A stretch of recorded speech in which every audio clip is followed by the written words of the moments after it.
तर सुनेत्रा पवारांच्या भूमिकेमुळे थोरले पवार हतबल झाले। दोन्ही गटांच्या एकत्रीकरणाचा शरद पवारांचा प्रयत्न फसलाय।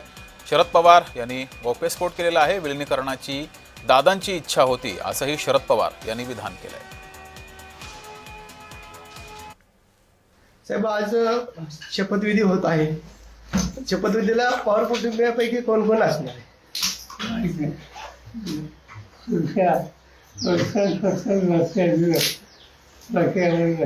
साहेब, आपण उपस्थित राहणार अशी बातम्या येत आहे।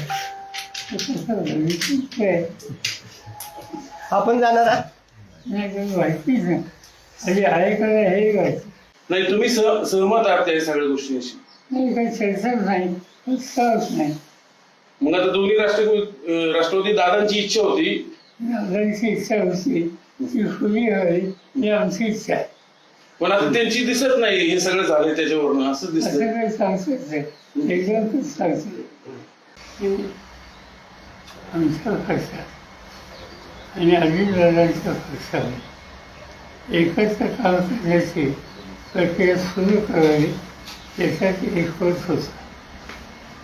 तिन्ही वगैरे झाली आणि निर्णय आजकाल जाहीर करायचा होता 12 तारखेला आणि ही तारीख आधीची दिलेली होती। तर दुर्दैवाने हा अपघात झाला।